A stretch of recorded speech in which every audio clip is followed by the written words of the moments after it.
अस्सलाम वालेकुम नाज़रीन, कैसे आप सब खैर ऑफिस से होंगे। आजकल प्रॉपर्टी का बड़ा मंदा चल रहा है, लोग बड़े परेशान हैं। कुछ लोग प्रॉपर्टियां लेके परेशान हैं, कुछ लेने के हवाले से परेशान हैं। तो आज एक सवाल मैं ये लेके आया हूँ कि किस दौर के अंदर लोगों ने प्रॉपर्टी के अंदर से पीक का कमाया, बहुत ज़्यादा कमाया। तो पाकिस्तान के अंदर एक वक्त ऐसा है 2003 और 2004 का आखिर जो था, इस दौर के अंदर लोगों ने बहुत ज़्यादा कमाया। परवेज़ मुशर्रफ साहब की हुकूमत थी और उस वक़्त प्रॉपर्टी का जो कारोबार था वो बहुत ही ज़्यादा पीक पे चला गया था।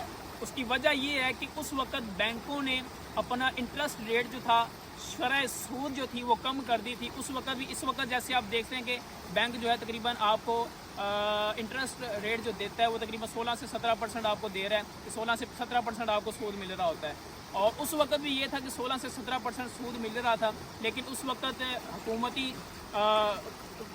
हुकूमत की वजह से जो है इंटरेस्ट रेट गिरा दिया गया, तकरीबन 17 से 3 से 4% पे आ गया था। तो लोगों ने इस वक्त बैंकों से पैसा निकाल के ज़मीनों में इन्वेस्टमेंट की और सोने में इन्वेस्टमेंट की। उस वक्त सोने का जो रेट था तकरीबन 6,000 रुपये फ़ी तोला था, और उन्हीं दिनों के अंदर जो सोना था तकरीबन 10,000 के करीब चला गया था, सिर्फ शरह सूद जो है कम होने की वजह से। और उसी दौर के अंदर लोगों ने पैसा जो है बैंकों से निकाला और इन्हीं ज़मीनों के अंदर इन्वेस्टमेंट किया।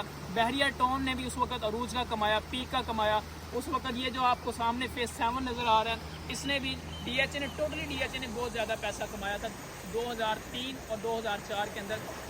लोग कहते हैं उस वक्त ये मिसाल भी बड़ी मशहूर हो गई थी कि आज के दौर के अंदर यानी कि 2003 और 2004 के अंदर अगर प्रॉपर्टी के रिलेटेड कोई कूड़ा क्रिकेट भी बेचने निकलता है तो उसका वो कूड़ा क्रिकेट भी बिकता था। इतना प्रॉपर्टी का काम अरूज पे चला गया था। और आज अगर हम समझते हैं कि एक बड़ी वजह प्रॉपर्टी लॉस में जा रही है, प्रॉपर्टी जो नुकसान में जा रही है, उसकी बड़ी वजह एक नज़र जो आती है वो शरह सूद है। क्योंकि बैंक जो है तकरीबन 17 से 18% आपको इंटरेस्ट रेट दे रहे हैं। इसी वजह से प्रॉपर्टी का काम जो है ठप की तरफ चला गया है, बंद होने की तरफ चला गया है। लेकिन आपने परेशान नहीं होना, तकरीबन हर 2 से 3 साल का गैप आता है, लेकिन ये कि प्रॉपर्टी दोबारा पीक पे जाती है। आप ऐसा समझ लें कि जिस तरह ये पानी है, इसके पीछे अगर हम डैम बना दें तो पानी स्टोर होता है, और जैसे ही हम डैम को ओपन करते हैं तो पानी बहुत तेज़ी के साथ निकल रहा होता है। इसी तरह प्रॉपर्टी का काम भी एक ऐसा है, अभी तो आपको रुकता हुआ नज़र आ रहा है, लेकिन ऐसा नहीं है। लोग पीछे जमा होते चले जा रहे हैं, लोग इंतज़ार कर रहे हैं कि प्रॉपर्टी के टैक्सेस वगैरह कम हो तो हम एकदम से जो है प्रॉपर्टी परचेज़ करने के लिए निकलेंगे। लेकिन उस वक्त जो है प्रॉपर्टी का जो काम है वो बहुत पीक पे चला जाएगा। इस वक्त आपके पास मौका है, आप प्रॉपर्टी में इन्वेस्टमेंट कर सकते हैं। परेशान होने की किसी तरह की ज़रूरत नहीं है।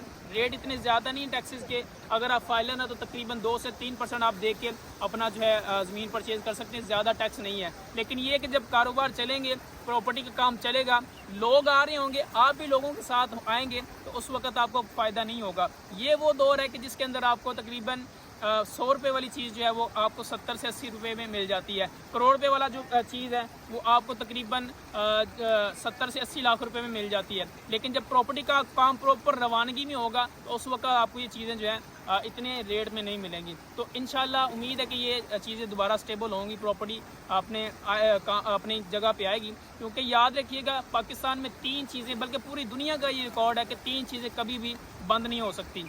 नंबर 1 रोटी कपड़ा, और नंबर 2 रोटी रेस्टोरेंट वगैरह का आप कह सकते हैं। नंबर 1 पे कपड़ा, और दूसरी चीज़ रोटी खाना वगैरह है, और तीसरी चीज़ जो आती है वो प्रॉपर्टी होती है। आपको रहने के लिए छत चाहिए होती है। तो ये चीज़ें कभी भी बंद नहीं हो सकती। बस हौसला रखें, सब्र व तहम्मुल से काम लें। प्रॉपर्टी का जो काम है बड़ा सब्र वाला है। जो बंदा इसमें सब्र कर जाता है, आने वाले वक्त में थोड़े से अरसे के बाद इंशाल्लाह वो बहुत ज़्यादा स्टेबल हो जाता है और बहुत ज़्यादा कामयाब हो जाता है। बहुत जी शुक्रिया जी। हमारे चैनल को जो सब्सक्राइब करें, लाइक और शेयर करें, और इस तरह के मौसम को भी इंजॉय करें। अल्लाह आपको शादो आबाद रखे। अल्लाह हाफिज़। अल्लाह निगहबान।